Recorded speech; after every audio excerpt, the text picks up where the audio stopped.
in establishing pockets of happiness scattered around the country, with their 3 wives and an upcoming wedding. They had each found a new life. Perhaps this was a lesson he should learn for himself as well. A shock went through him at the idea, and at the realization that it had not occurred to him before. Odd that it had taken near strangers to plant the notion of change.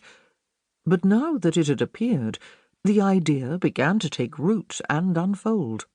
He would go down to London early this year, Arthur decided, perhaps as soon as next month. He could see how young Tom was getting on in his theatrical adventures. That lad always had some interesting tale to tell, and who knew what else might turn up? As he continued to his bedchamber, the Earl's step was lighter. "Now then, your honour, have you taken a wrong turning?" called a mocking voice. Arthur turned to see a group of young men lingering near a shop-front on the shabby London street. They all grinned at him. He judged they were apprentices, having a rare day out on this first clement spring afternoon. "Not to worry about," said another of them.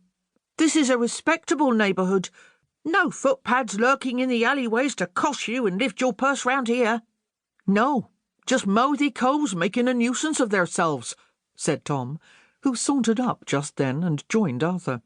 A volley of good-natured insults followed. Arthur gathered that the parties, near in age, knew one another and rather enjoyed a verbal tussle, and Tom exhibited a flair and volubility that Arthur hadn't seen in him before.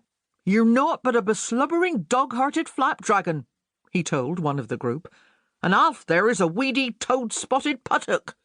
He rolled out the final word with obvious relish, as if it had a savoury taste.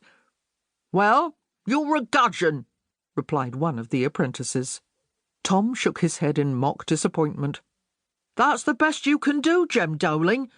Where's your imagination, you pribbling jolthead?" "Jolthead?" repeated the one Tom had called Alf. "Jolthead?"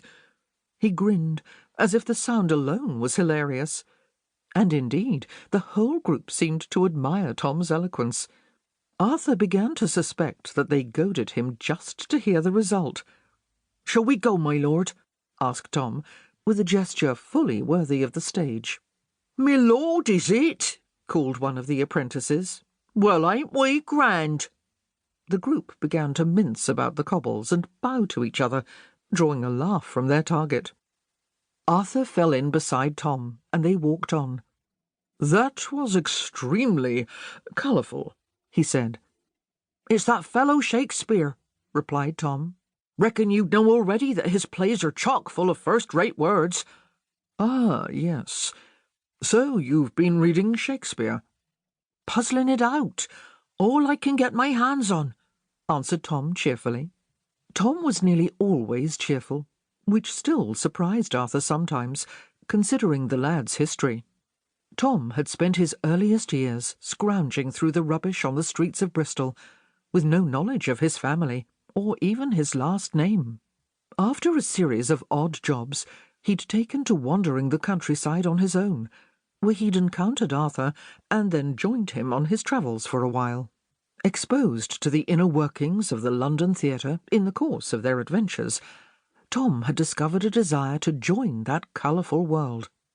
Nearing 16, the lad was beginning to grow into his features, as well as the large bones that showed in his hands and wrists. He seemed to have sprouted several inches in the last few months, Arthur thought. Tom's homely, round face was gaining definition. He'd taken to wearing his brown hair longer, tied with a bit of cord at the back. His blue eyes continued to look out on the world with amiable curiosity. "I'm thinking of Jesperson," said Tom. Arthur realised that he'd missed a remark or two. "What?" "For my name," said Tom. "Mrs. Thorpe calls it a stage name, but I reckon it'll be more than that for me, since I haven't got any name of my own." "Ah, Jesperson?" "Because I'm just a person," replied Tom with a broad smile. Arthur laughed. "Mrs. Thorpe would know best about that choice." Arthur had introduced the two. His unusual friendship with the